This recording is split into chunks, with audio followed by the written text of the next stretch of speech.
can't stop shaking. The paper won't stop talking. I didn't touch it. I swear to God I didn't touch it. Something's making it talk. The words come out broken, chattered apart by a jaw that won't hold still, breath fogging thick against a wall of crinkled silver not 6 inches from his own face. He is folded up small inside a sound that is not the wind, a sound that is not his own shivering.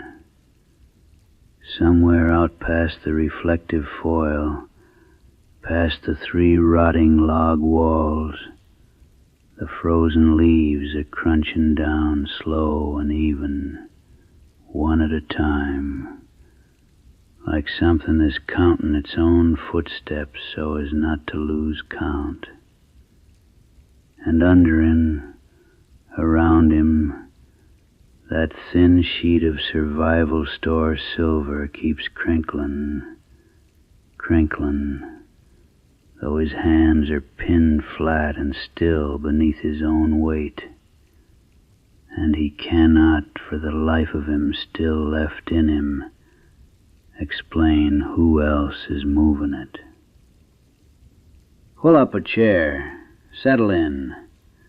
I'm Abe Vance, and tonight I want you close to the fire, because what I've got for you come out of the Redacted Archives, and it come out the hard way, found stuffed inside a trail register box up on a ridge that don't rightly have a name on any map I've ever trusted. 70-some years I've walked these mountains, and in all that time I've learned there's rules up here that nobody writes down in the visitor center pamphlets. Rules that get passed mouth to mouth, old-timer to greenhorn, usually right before somebody don't come back down.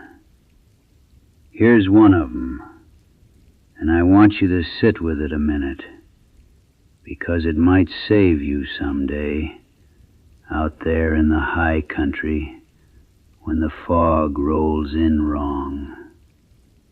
If you're ever caught out, and the temperature falls the way it falls up here, sudden, like the mountain just decided to stop being merciful, and you got no choice left but to pull out one of them little silver emergency blankets, the Mylar kind, foil thin, folding up no bigger than a deck of cards in your pack. You listen to me now.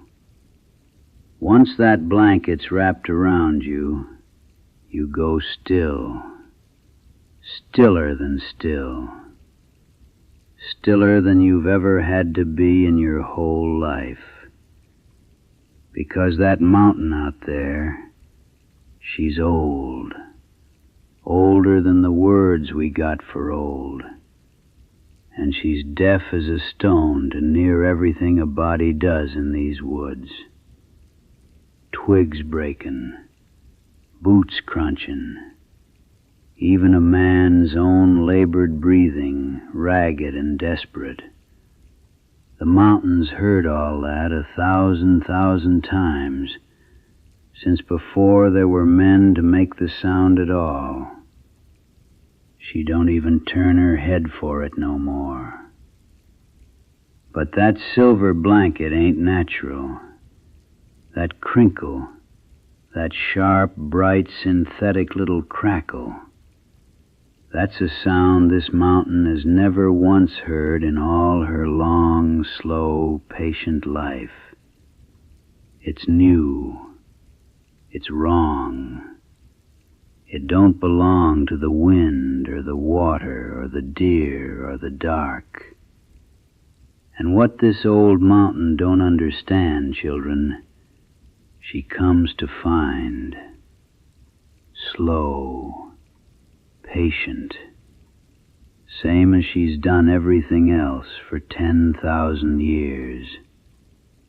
She'll come find out what's making that unnatural little sound in her woods. And she will not hurry. because she has never once in her existence had to hurry for anything. That's the rule the account I'm fixing to read to you tonight is built around. Rule of the reflective blanket. Rule of stillness. It come from a fella's own words, far as anybody in the archive can piece together. A solo hiker, experienced, careful, the kind that knows better. Name of Elias, near as we can tell. Let me read you what happened to him. Elias had done the ridge trail solo plenty of times before, and he was not a careless man.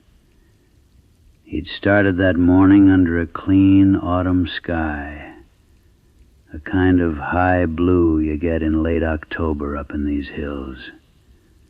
The hemlocks still holding their green stubborn against the turning of the hardwoods around them. The air smelling of damp bark and old leaf rot, and the particular cold mineral smell that comes up off exposed rock at elevation. He'd been making good time, boots finding the familiar rhythm of root and stone, breath easy in his chest, and he did not know, how could he have known, that he had wandered somewhere in the tangle of a game trail that looked enough like the marked path to fool him, off the mapped ridge and onto ground that simply is not on any survey a person can buy. Now I want you to sit in that morning a while with me, because it matters what it felt like before it all turned. The trail underfoot was soft with a season's worth of fallen leaf. Oak and hickory gone the color of old pennies, and every so often his boot would find a patch of moss so thick and damp it near swallowed the sound of his own step. He liked that quiet, he'd written. Liked the way the ridge held its own hush, even with the wind moving through the high branches, that dry, rattling whisper hardwood leaves make right before they let go for the winter. He'd stopped once, early on, just to breathe it in, that cold mineral smell of granite warming faint under a thin sun, mixed with the green, resinous, almost medicinal smell of hemlock needles crushed soft underfoot. It is a good smell. I know it myself. It is the smell of a mountain that has not yet decided to turn on you.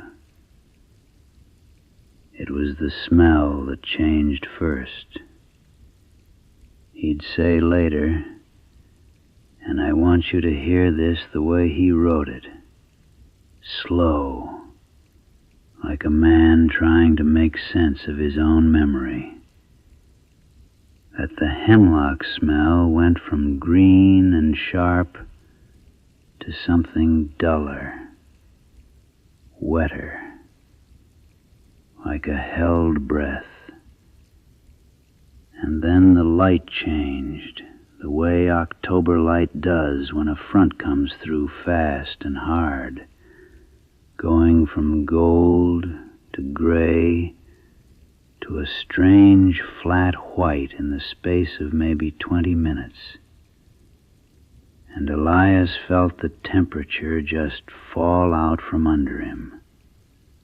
Not drop, fall, like the mercury itself had lost its nerve.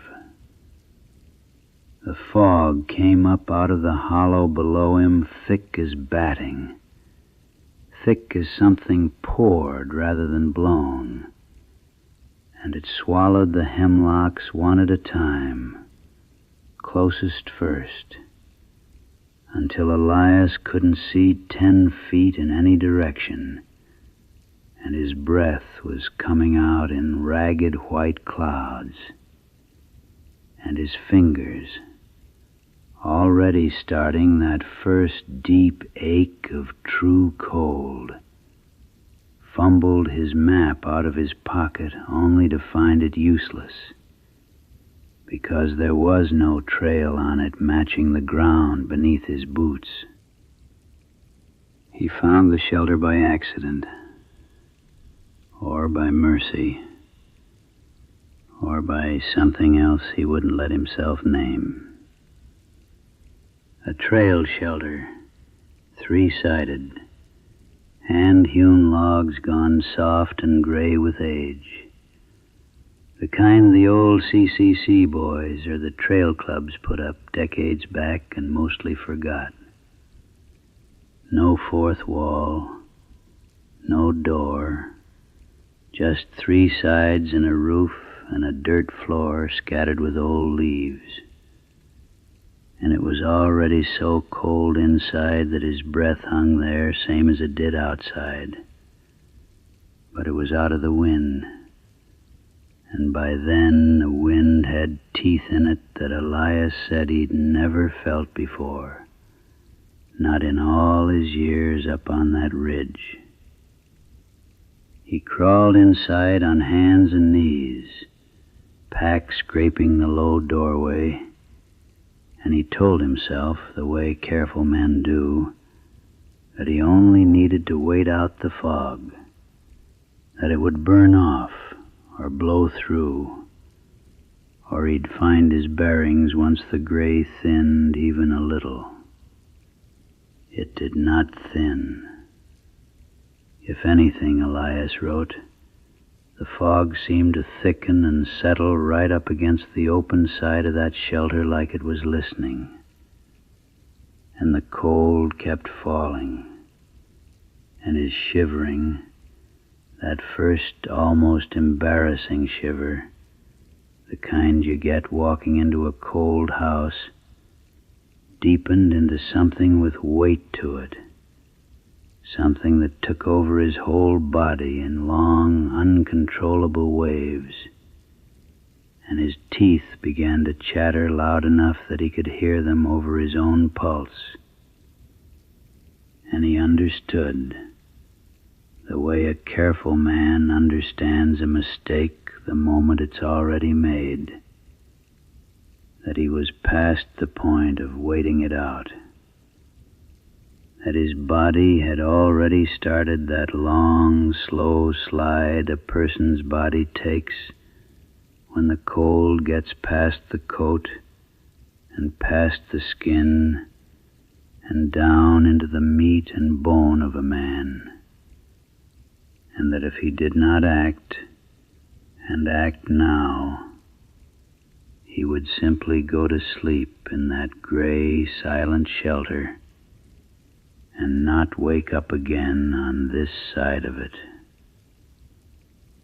So he did what any of us are taught to do, what any survival course tells you to do, what I myself have told 100 green hikers to carry in their packs and never once thought to warn them about.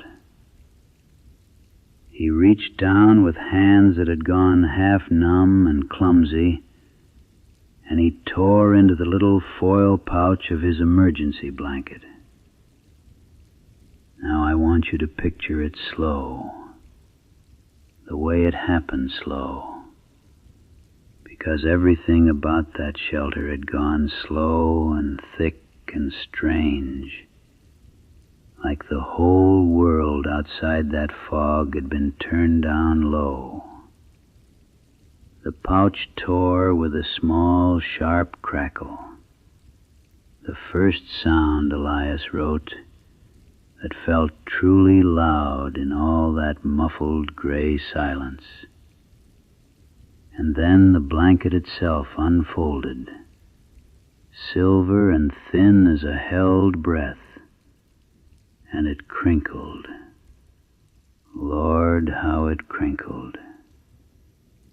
That bright, synthetic, metallic little crackle and hiss, so out of place in a woods gone dead quiet with fog.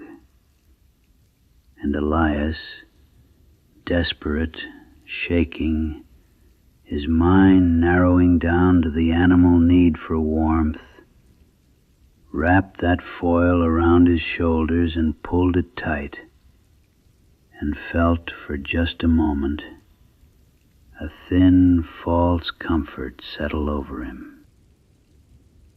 He should have gone still right then. That's the rule. Somewhere down in him, in some old animal part of a man that still remembers what his granddaddy might have told him once around a fire, he half knew it even then. He wrote. But the shivering wouldn't let him. Hypothermia doesn't ask permission. His body kept jerking, kept twitching, kept shifting inside that thin silver sheet, trying to find some angle, some fold, some tuck that held in a little more heat. And every single shift sent another bright crinkle rippling out into the fog. Crinkle. Pause. Crinkle, crinkle. Pause. Out into a night that had gone, Elias noticed with a cold that had nothing to do with temperature. Entirely silent. No owl. No wind through the hemlock needles. No small scurry of some creature settling in for the dark. Just fog and silence. And that terrible, bright, unnatural little sound he could not make himself stop making. And then, he wrote, he heard the leaves. Not the wind moving them. Not a deer stepping careless and quick and gone. This was slow, deliberate. One crunch. A pause long enough that Elias's chattering breath caught and held. Another crunch. Closer. Something moving through the frozen leaf litter at a pace that had no fear in it, and no hurry either. A pace that said, plain as any words could, I have heard you, and I am coming to see what you are.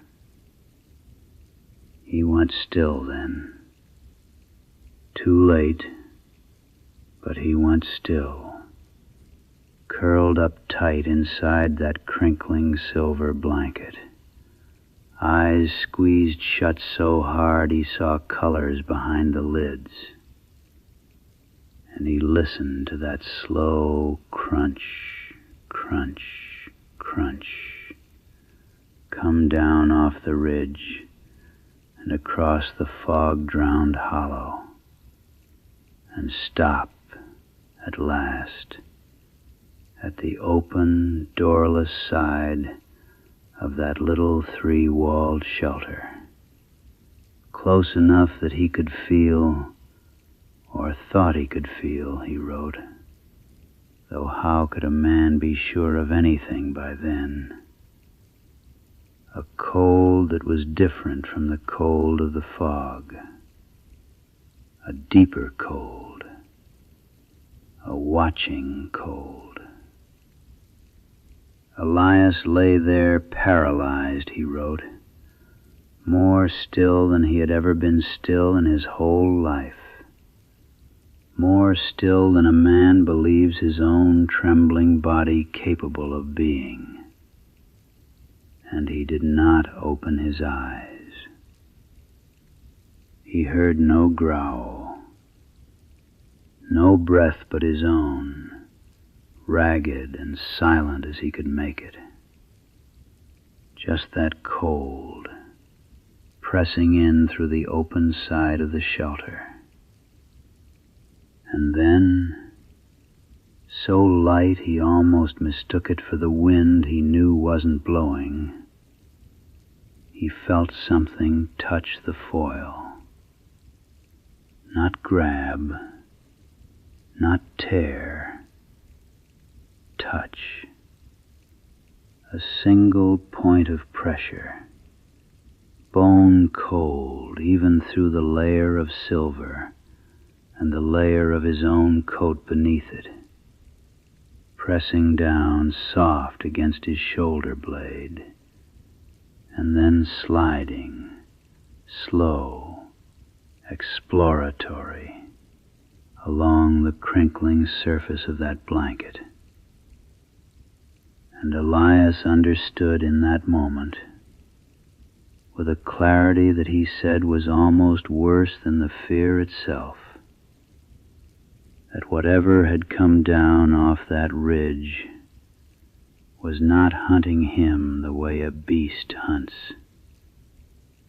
It was searching, feeling along that bright, unfamiliar synthetic surface, the way a blind man might feel along a wall he's never touched before, hunting for a seam, an edge, a place where the strange, new, sound-making thing ended, and the warm, breathing, familiar thing underneath it began. More fingers joined the first. Elias would only ever describe them as fingers, though he swore they were too long by half, jointed wrong somewhere in their length, hyperextended past anything a hand ought to do. And they pressed and slid along the crinkling foil in long, patient strokes, inches from his face, so close he could feel the cold coming off each one like the mouth of a freezer left open. And every stroke drew out of that blanket another soft, awful crinkle. And every crinkle seemed to draw the fingers in closer, more curious, more certain that they were near to finding whatever it was that had called out to them from inside that unnatural silver skin. He said the worst of it wasn't the cold coming off those fingers, though the cold was terrible enough. A cold that seemed to reach past the foil and past his coat and settle right down into the marrow, the way the fog itself had been trying to do since the moment it swallowed the hemlocks below him. The worst of it was the patience. There was no violence in that touch, no claw dug in, no grip closed tight, just a long, unhurried tracing, back and forth, up along his shoulder and down across his ribs, pausing wherever the foil bunched or folded, lingering there a long moment, as though something on the other side of that skin were listening even harder in the places where the crinkle came out different. Elias wrote that he understood, somewhere in that endless slow minute, that the thing did not know what a man was, did not know what warmth was, or breath, or a beating heart. It only knew that the mountain's old, patient silence had been broken by a small, bright wrongness, and it had come down off the ridge to press its long fingers against that wrongness until it understood it. The same slow way water understands stone, given enough centuries. Elias lay rigid, breath held until his lungs burned, eyes shut, while something searched along the edge of his own survival for the seam that would let it in. That's where the account breaks off. What's in the archive ends there. The last few lines, shakier even than what come before, about the cold deepening, about a sound that might have been the fingers finding a fold in the foil at last. And then nothing more. No note of how the file made it into that trail register box, or how long it sat there before somebody found it, or what become of Elias himself, out there on that ridge that ain't on any map worth trusting. I've told you before, and I'll tell you again tonight before you drift off, warm and safe. It ain't always the noise you make on purpose that calls something up out of these old woods. Sometimes it's the noise you make just trying to survive. The mountain's patient, and she's old, and she don't forgive a body for carrying something new and bright and crackling into her quiet. So if you're ever caught out past dark, past the fog line, wrapped up in whatever thin silver thing you brought to save your own life, go still. Go stiller than you think you can. Let the mountains stay deaf to you a little longer. Keep your boots on the wood. Keep your fire burning. And sleep well.